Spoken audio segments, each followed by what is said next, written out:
આવા જતા પણ ભયના એટલે હમણાં ત્રાડ પાડીએ છે, હુંકારો કરીએ છે, એટલે હુંકારો કરવો પડશે.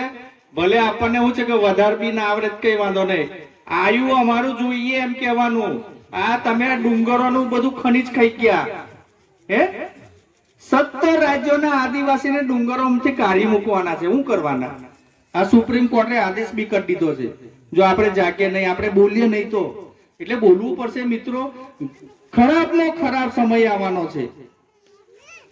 આ અદાણી અંબાણી આપણા માલિક થઈ જવાના છે, પણ આપણે અસલ માલિક તો આપણે છે. આપણે એ વસ્તુ કરી બતાવવી પડશે.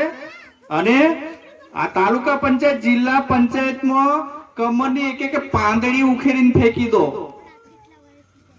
આમ છે ને, આમ એને પેરાલિસિસ કરી દો. વધુ નહીં કેવું નથી, કારણ કે તમે બધા સમજદાર છો. અત્યારે જે આપણને જે સ્થાન મળ્યું છે, એટલે હું મેલડી માતાની જય બોલાવીશ તો જય બોલજો.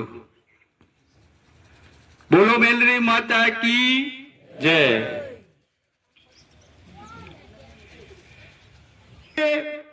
શક્તિની ઉપાસના કહેવાય.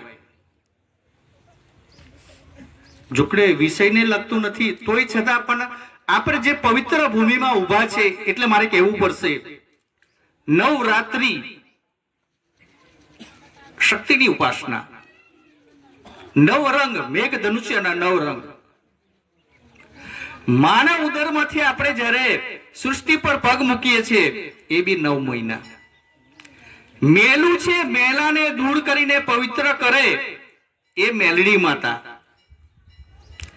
બધી માતાઓમાં જેની શક્તિ પ્રબળ છે, એવી એક મેલડી માતા છે કે આ દેવીના સાનિધ્યમાં આજે આપણે અસત્યનો નાશ કરીને સત્યને પ્રગટાવવા માટે આમ આદમીની આજે એક આપણે ગરીબોની જે પાર્ટી છે, એની સભા આપણે યોજી રહ્યા છે. ભાજપ અને કોંગ્રેસ અત્યાર સુધી આપણે છેતરાયેલા આવેલા છે અને છેતરાઈએ છીએ.